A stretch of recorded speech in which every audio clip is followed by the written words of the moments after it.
Bonjour à tous et à toutes. Bienvenue dans ce nouvel épisode du Maître Psychédélique. Dans cette vidéo, je vais continuer de vous parler des agents d'intelligence qui ont le plus marqué ma pensée.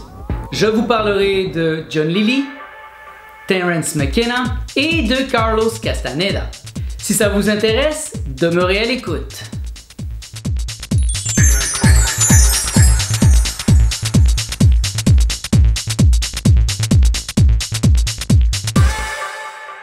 Mon nom est Nicolas Lehoux.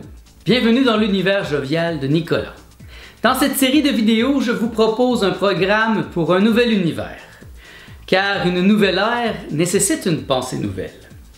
Dans la vidéo précédente, je vous ai parlé des 3 agents d'intelligence les plus importants pour moi. Timothy Leary, Ken Wilber et André Moreau. Dans cette vidéo et dans la suivante, je vais vous parler des agents d'intelligence qui ont eu un impact secondaire sur ma pensée. J'avais pensé aborder le thème des agents d'intelligence en 2 vidéos, mais après réflexion, je crois qu'il serait mieux que je le fasse en 3. Donc aujourd'hui, c'est la 2e vidéo de cette série de 3. Dans cette vidéo, je vais vous parler de John Lilly, Carlos Castaneda et de Terence McKenna. Alors que dans la prochaine, je vous parlerai d'Alexander et Anne Shulgin, Alex Grey et de Stanislav Grof. Bien que n'étant pas des piliers principaux de ma pensée, ces derniers ont tout de même eu un impact majeur sur le déploiement de ma pensée. John Lilly. John Lilly est un médecin, psychothérapeute et écrivain de la côte ouest américaine. Il est surtout connu pour être un pionnier dans l'étude de la conscience avec ses outils propres, le caisson d'isolation sensorielle, la communication avec les dauphins et les drogues psychédéliques. Il fut un membre important de la contre-culture californienne à la fin des années 60 et au début des années 70. John Lilly m'a aidé à comprendre mes vastes mondes intérieurs et à les explorer avec intelligence et discipline. Je reste profondément marqué par sa personnalité pragmatique et obsessionnelle. J'aimerais, tout comme lui, pouvoir un jour travailler avec la kétamine et le caisson d'isolation. Grâce à son intelligence vive et à sa témérité, Lilly a poussé ses recherches à un niveau encore inégalé.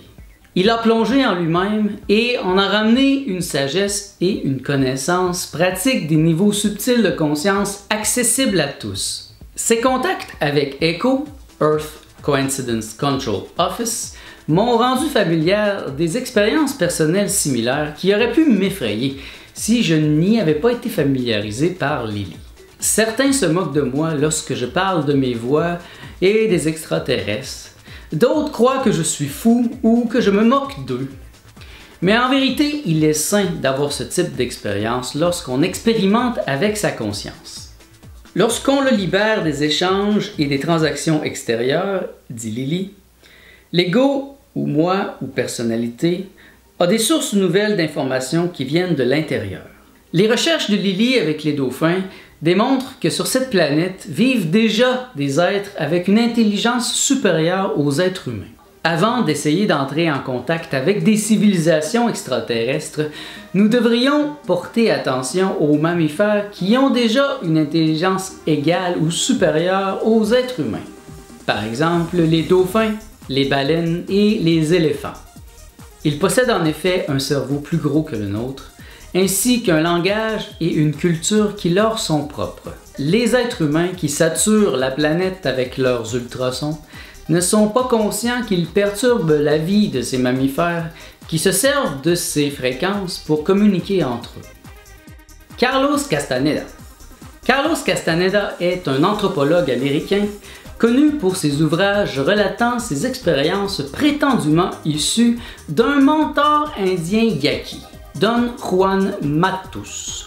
Il était un étudiant en anthropologie à l'Université de Californie à Los Angeles en 1960 lorsqu'il a fait la rencontre de Don Juan Matus, un Indien se présentant comme un yaqui et dont il devint l'élève.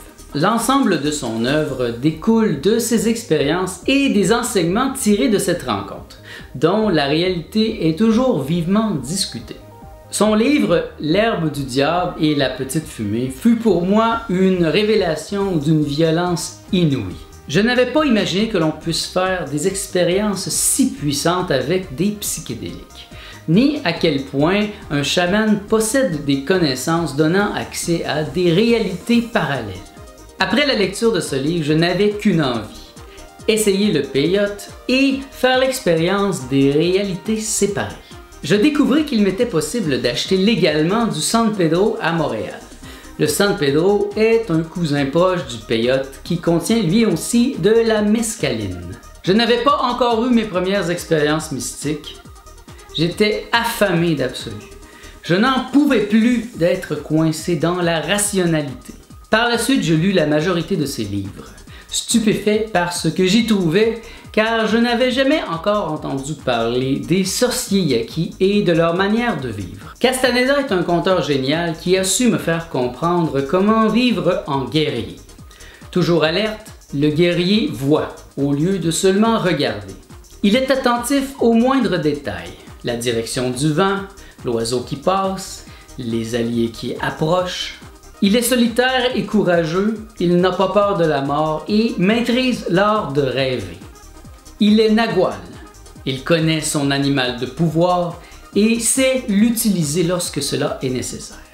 Le guerrier vit dans le présent car il a effacé son passé et ne se préoccupe plus de son futur. Terence McKenna.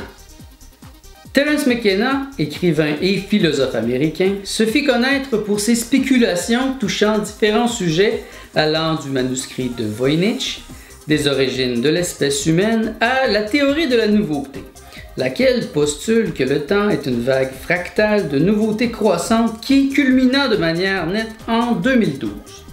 Son concept apparaît comme impliquant un mélange de substances chimiques hallucinogènes, de gaianisme et de chamanisme.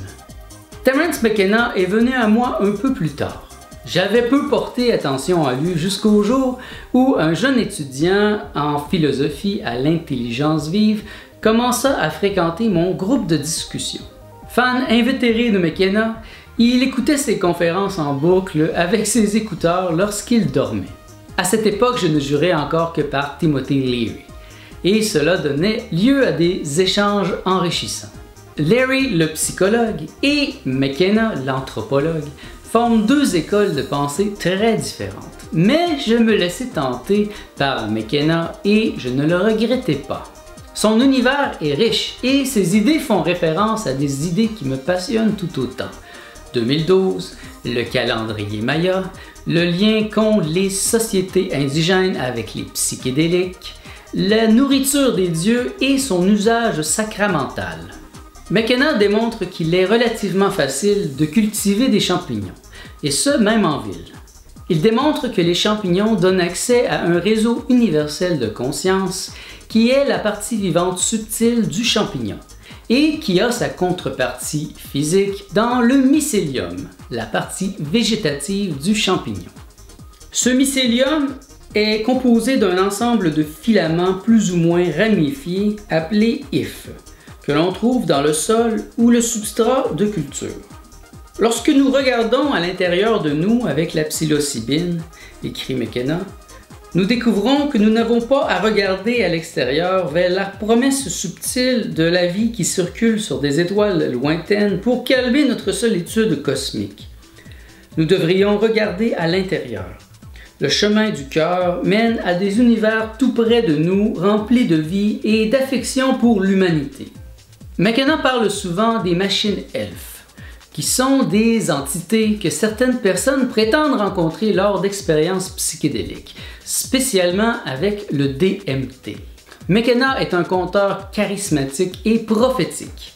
Il nous amène avec plaisir dans les univers bizarres qu'il a explorés. Lorsque je pense à Terence McKenna, cela m'évoque un mélange de jungle, d'extraterrestres, de champignons, de DMT, de la spirale du temps qui se résorbe en 2012 et de l'ethnobotanie.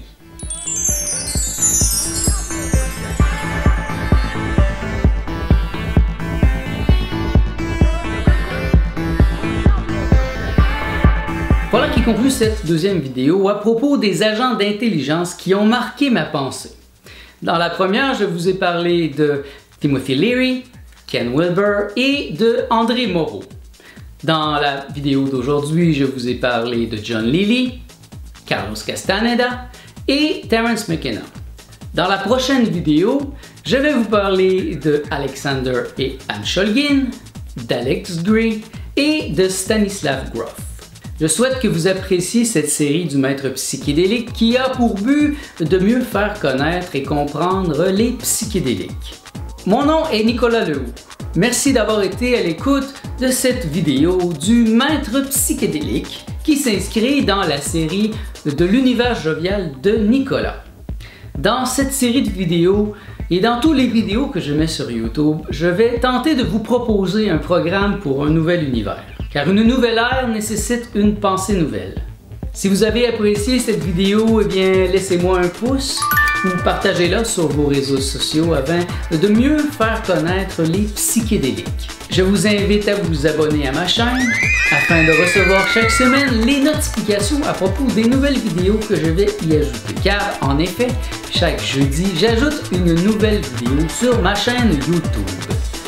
Merci d'avoir été à l'écoute. Je vous souhaite tout le bien que vous pensez de moi.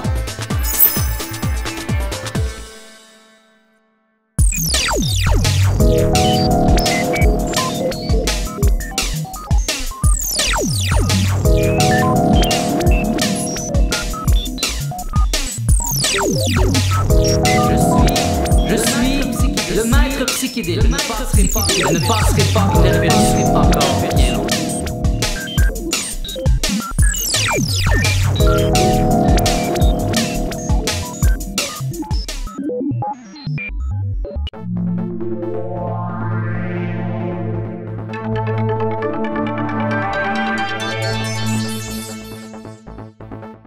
You